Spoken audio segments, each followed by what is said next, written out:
Lovely sunny day. Thought I'd do 2 or 3 videos, probably needs 3, of the native trees that I've got on the property. Now there's a famous 5 of trees of New Zealand. 4 are from the Podaceae family, podocarps. Podo means foot, carpe means fruit. We've got a little fruit which is edible and it looks like it's on a foot, podocarps. There's 4 of those. Totara, Rimu, Kahikatea, which is the tallest of the lot, and the Matai, which is good for flooring, the woodies. The exception we've got one of is the Kauri, a bit south of the Kauri, but we've got one. Go and see that one later. That's the Agathis family. So let's go around the property and look at the famous 5 natives. Look at that, the Totara. There's some more. In fact, there's 100 Totara on the property. Well, there's more now because I've planted some more. And when I bought the property, there was a covenant, and still is a covenant. Luckily for me, there was a covenant because the other people who were interested in buying the property got some lawyers on the job, and their ambition was to chop the Totaras down because they wanted a vineyard. But I didn't, because these trees are magnificent. Some of them are 200, 300 years old. Who in their right mind would want to chop those down? Anyway, I haven't. Here's a little seedling of a Totara. And they pop up all over the place, one of the Totara trees. Look at this stately one here. Anyway, so when the berries drop off, little fruits go into the pine needle soil down there, pine needle soil. Out comes a little seedling. Here's a seemingly random planting of Totaras. They weren't planted by humans, but they've been left by humans. They haven't grown very tall because there's not much soil. 10 to 15 centimetres down, there's a great big iron pan. It's as hard as concrete, so they can't get their roots through there, and in summer it's very dry on top. So they haven't grown very tall, despite the fact that some of them are pretty old, 100, 200 years, the ones with the big trunks. This one here, it suffers in the summer when it's drought conditions, and this year we had a bit of a drought. 2 months with very, very little rain just after Christmas. So I came round here with a trailer and dumped a load of water on it, and I think it's going to survive. As you can see when I move my head out of the way, I've named my nut farm after the fantastic Totara tree. Tree number 2. I've decided to do them in height order, the height on my nut farm, which generally reflects their age. This is also the exception. This is not of the podocarp family. It's of the Kauri family. It's the Agathis australis, otherwise known as the Kauri, the New Zealand Kauri. Now some of these can be massive, given age, 100, 200, 2,000 years in fact. The biggest one chopped down that's been recorded, may have been bigger ones, was 23 metres circumference. Imagine walking 23 metres round it, which made it about 4 metres radius, I think. The Kauri. Now, its demise in the Northland was caused by its wonderful wood, yellow wood, and it was especially popular by the Germans apparently. They organised a bit of a blitzkrieg on it, and a lot of the wood was shipped out of Dargaville and off back to Europe, where it's made into ships or furniture and whatever. So some of the mighty trees, unfortunately, are no longer with us.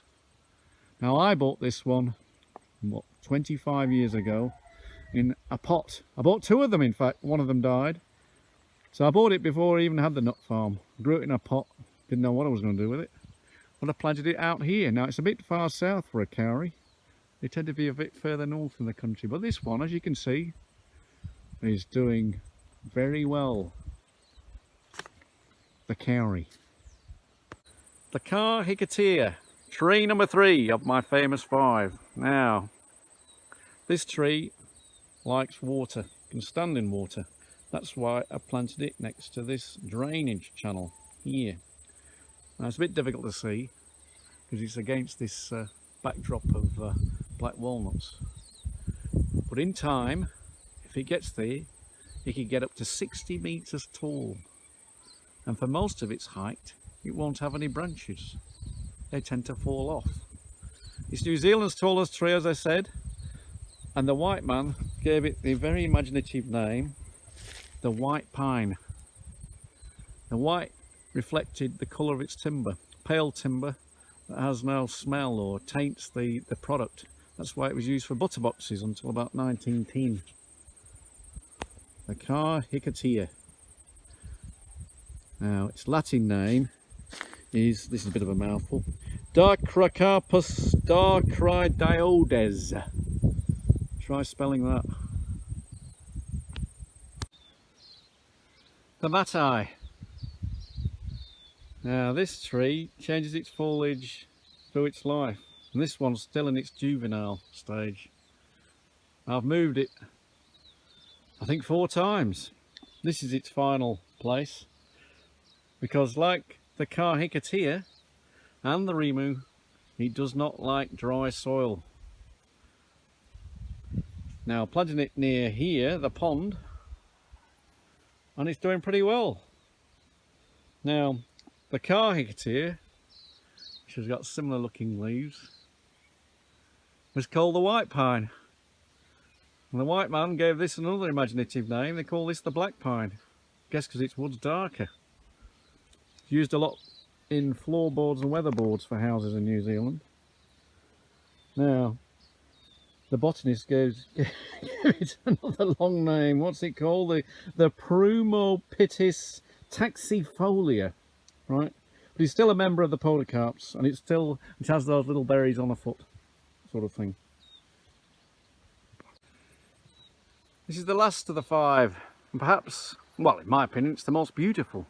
Look at the graceful, pendulous branches. Now, apparently it loses its beauty around the age 40, a bit like me.